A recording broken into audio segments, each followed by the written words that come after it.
मैं Manju Rathore, associate professor SMM girls college Bhilwara.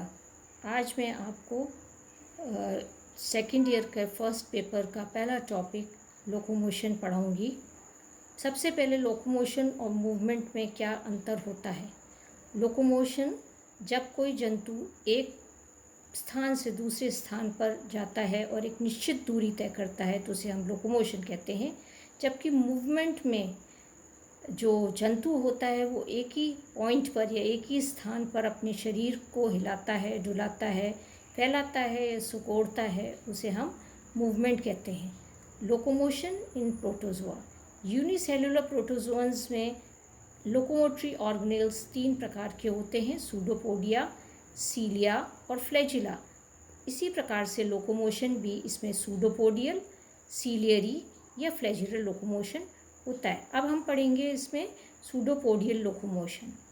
सूडोपोडियल locomotion amoeba में पाया जाता है। सबसे पहले हमें ये जानना ज़रूरी है कि सूडोपोडिया क्या होते हैं। सूडोपोडिया टेम्पररी प्रोटोप्लाज्मिक एक्सटेंशंस हैं बॉडी के, जो कि कंटिन्यूसली बॉडी से बाहर निकलते रहते हैं और वापस अंदर जाते रहते हैं। अमीबा में निश्चित लोकोमोटरी ऑर्गेनेल्स नहीं पाए जाते हैं, परमानेंट लोकोमोटरी ऑर्गेनेल्स नहीं होते हैं। अमीबा बहुत धीरे धीरे फिंगर लाइक प्रोजेक्शंस, जिसे हम टेम्पररी साइटोप्लाज्मिक एक्सटेंशंस कहते हैं या सूडोपोडिया कहते हैं, उनके द्वारा चलता है। लोकोमोशन अमीबा में एक निश्चित दिशा में नहीं होता, पर्टिकुलर डायरेक्शन में नहीं होता, इसलिए इसे हम इर्रेगुलर लोकोमोशन भी कहते हैं।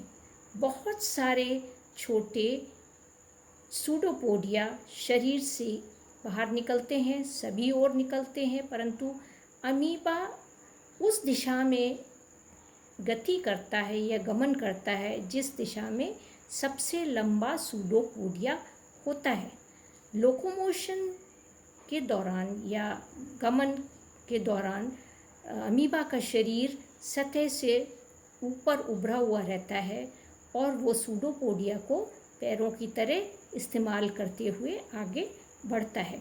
सूडोपोडिया अमीबा को खाना पकड़ने में भी या प्रे कैचिंग में भी हेल्प करता है। अलग अलग प्रकार के सूडोपोडिया पाए जाते हैं। शेप, स्ट्रक्चर और फंक्शन के आधार पर सूडोपोडिया को 4 प्रकार में हम बांट सकते हैं। पहला है लोबोपोडिया।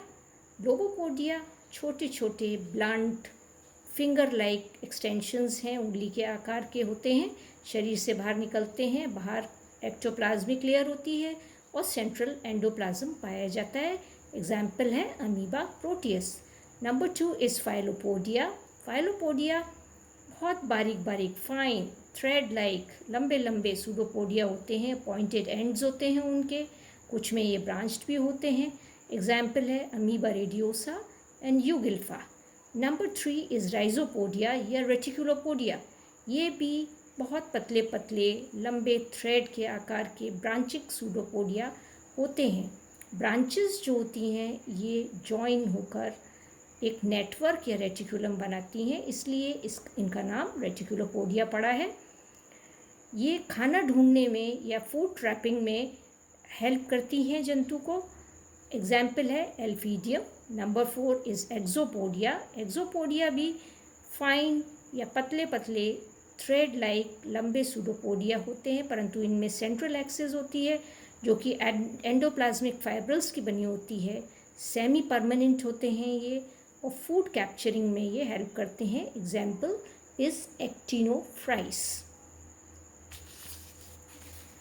इसके अलावा हमें देखेंगे कि सूडोपोडिया कैसे बनते हैं। इसके लिए अलग अलग वर्कर्स ने अलग अलग थ्योरीज दी हैं। सबसे पहली थ्योरी है एडिशन थ्योरी।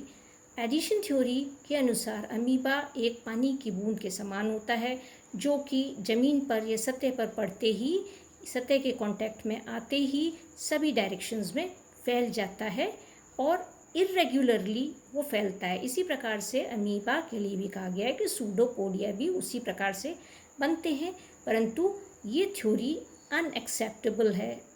और क्योंकि अमीबा जो होता है वो उसका शरीर जो होता है वो सतह से ऊपर उठा हुआ रहता है जब वो लोकोमोशन करता है। सेकंड थ्योरी है रोलिंग मूवमेंट थ्योरी। जेनिंग ने 1904 में थ्योरी दी थी। इसके अनुसार अमीबा सतह पर बॉल की तरह लुढ़कता हुआ आगे चलता है। कैसे चलता है? क्योंकि उसकी प्रोटोप्लाज्म जो होती है उसमें स्ट्रीमिंग मूवमेंट्स हैं, मीन्स उसकी प्रोटोप्लाज्म बहती रहती है। ये थ्योरी भी अनसेटिस्फैक्ट्री थी क्योंकि अमीबा बॉल के आकार का नहीं होता। थर्ड जो थ्योरी थी वो कॉन्ट्रैक्शन थ्योरी थी, जो कि डेलिंजर ने 1906 में दी थी। उसके अनुसार कि उसकी कॉन्ट्रैक्टाइल सब्सटेंसेस उसकी प्रोटोप्लाज्म में अमीबा के प्रेजेंट होते हैं, जो कि कॉन्ट्रैक्ट होते हैं और कॉन्ट्रैक्शन के कारण उसमें प्रोट्रूजन होता है, प्रोटोप्लाज्म बाहर निकलती है, वीक एंड से बाहर निकलती है और उस वीक एंड पे सूडोपोडिया बन जाता है। और ये सूडोपोडिया जो होते हैं वो सतह से चिपक जाते हैं और फिर वो सिकुड़ते हैं। जब वो सिकुड़ते हैं तो बॉडी आगे की तरफ खिंचती है या फॉरवर्ड मूवमेंट उनका होता है। चौथी थ्योरी जो है वो है surface tension theory of rumbler. Amoeba surface tension पर डिपेंडेंट है। क्यों है? कि अमीबा की जो प्लाज्मा लेमा है उसका सरफेस टेंशन से कुछ संबंध होता है। अगर कुछ रीज़न से सरफेस टेंशन किसी एक पॉइंट पर प्लाज्मा लेमा के कम हो जाता है तो वहाँ पर इंटरनल प्रेशर बढ़ जाता है और प्रोटोप्लाज्म उस जगह से बाहर निकल जाती है या बाहर उभर जाती है बाहर की तरफ और एक सूडोपोडिया बना लेती है। और ये कंसेप्ट भी रिजेक्ट हो गया क्योंकि ये सेटिस्फैक्ट्री नहीं था। इसके बाद पांचवी थ्योरी है sol gel theory. Sol gel theory Libbie Henrietta Hyman ने 1917 में, 1917, पेंटिन 1922, मास्ट 1925 में दी। इसको चेंज ऑफ विस्कोसिटी थ्योरी के नाम से भी जानते हैं और ये मॉडर्न कंसेप्ट सूडोपोडियल फॉर्मेशन का है। According to this sol gel theory, protoplasm जो अमीबा का होता है वो दो भागों में, दो लेयर्स में विभाजित है। एक है प्लाज्मा जेल जो कि बाहरी jelly like semi solid layer होती है। सेकंड इज प्लाज्मा सोल जो कि अंदर की सेंट्रल फ्लूइड लाइक लेयर होती है। अमीबॉइड मूवमेंट जो है वो प्रोटोप्लाज्म के फ्लोइंग से या बहने के कारण ही अमीबॉइड मूवमेंट इसके अंदर होता है। प्रोटोप्लाज्म का जो बहना है वो सोलेशन, प्लाज्मा जेल के सोलेशन से और प्लाज्मा सोल के जेलेशन से होता है। Means solation of the plasma gel into plasma sol and gelation of the plasma sol into plasma gel. तो ये हमने जो फिगर बनाया है इसको आप ध्यान से देखिए और इस फिगर से आप समझिए कि वो किस प्रकार से लोकोमोशन करता है, किस प्रकार से सूडोपोडिया बनते हैं। नंबर 1, पहला इसमें स्टेप देखिए। Plasmalemma attaches to the substratum in the direction in which amoeba is to proceed. Plasmalemma सतह से उस जगह चिपक जाती है, उस डायरेक्शन में चिपक जाती है जिस डायरेक्शन में अमीबा को आगे बढ़ना है। In the region of the attachment the plasma sol moves and changes into plasma gel. जहाँ पर वो चिपकती है वहाँ का प्लाज्मा सोल जो होता है वो प्लाज्मा जेल में बदल जाता है। Third, plasma gel of the opposite side में, मतलब पोस्टीरियर रीजन का जो प्लाज्मा जेल होता है वो प्लाज्मा सोल में बदल जाता है। फिर चौथा, फोर्थ देखिए आप, due to the contraction of plasma gel layer of the posterior region of the body the plasma sol moves forward. क्योंकि प्लाज्मा जेल लेयर जो पीछे के रीजन की है उसमें संकुचन हो जाता है, इसके कारण जो प्लाज्मा सोल होता है आगे के रीजन का, वो आगे बॉडी का जो प्लाज्मा सोल होता है वो आगे के डायरेक्शन में बढ़ता है और इस प्रकार से अमीबा भी आगे के डायरेक्शन में बढ़ता है। और क्योंकि इसके कारण, संकुचन के कारण प्रेशर बढ़ता है प्लाज्मा लेमा पर, तो इसलिए वो प्लाज्मा लेमा उस जगह से बाहर की तरफ उभर जाती है या प्रोट्रूड कर जाती है, जिसे हम कहते हैं सूडोपोडिया का बनना। अब क्या है 5वां पॉइंट, आप देखिए, आप चित्र में देखते जाइए। 5th पॉइंट जो है वो है कि जब कॉन्ट्रैक्शन होता है तो प्लाज्मा सोल जो होता है, due to continuous flow of the plasma sol and elasticity of the plasmalemma, blunt lobo pseudopodia are formed. क्योंकि प्लाज्मा सोल लगातार बहता रहता है तो इसके कारण क्या होता है, क्योंकि ये फ्लूइड लेयर है तो इलास्टिसिटी उसकी प्लाज्मा लेमा की इलास्टिसिटी के कारण लोबोस सूडोपोडिया बन जाते हैं, फिंगर लाइक सूडोपोडिया उसमें बन जाते हैं। Plasma sol instead of flowing straight spreads laterally and gelates into plasma jail.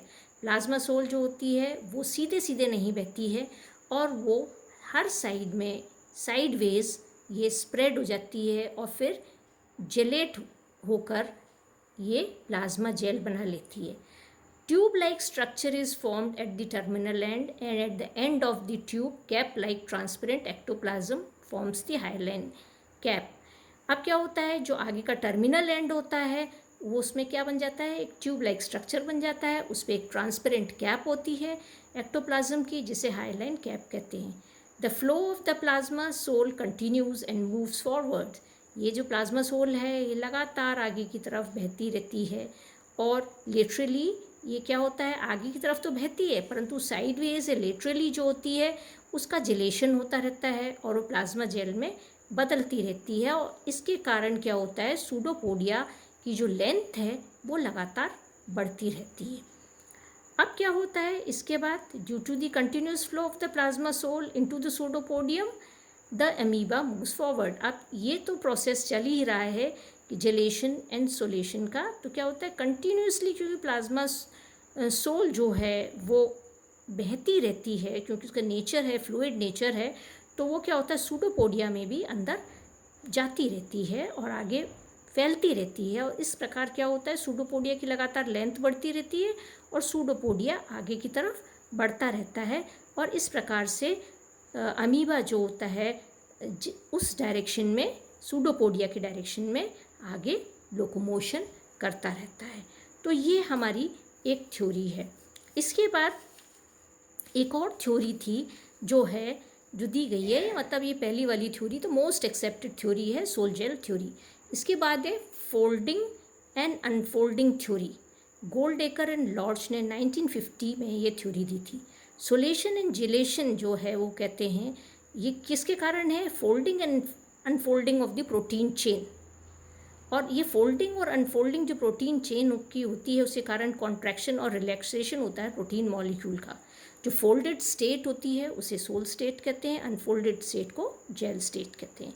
जब अमीबा आगे बढ़ता है तो प्रोटीन मॉलिक्यूल जो पोस्टीरियर एंड पे होते हैं उसमें क्या होता है, वो फोल्ड होना शुरू हो जाते हैं, मतलब जेल जो होता है वो सोल में परिवर्तित होने लग जाता है और जो अमीबा है वो आगे मूव करता है।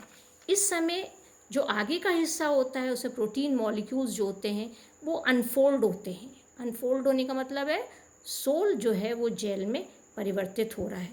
और अब इस जो conversion of the gel into sol and sol into gel जो है उस, या हम कहें फोल्डिंग और अनफोल्डिंग जो प्रोटीन मॉलिक्यूल की होती है उसके लिए एनर्जी की आवश्यकता होती है और ये एनर्जी एटीपी प्रोवाइड करता है। ये जो चित्र बना हुआ है इसमें अगर आप देखें तो आप देख रहे हैं कि पोस्टीरियर एंड में जो है, आप साइडवेज अगर लेटरली आप देखें तो वो फ्लो हो रहा है, प्लाज्मा जो सोल है लेटरली नीचे आप देखें तो उसमें फ्लो हो रहा है और यहाँ पर प्लाज्मा जेल है ऊपर बैकवर्ड डायरेक्शन में फ्लो हो रहा है।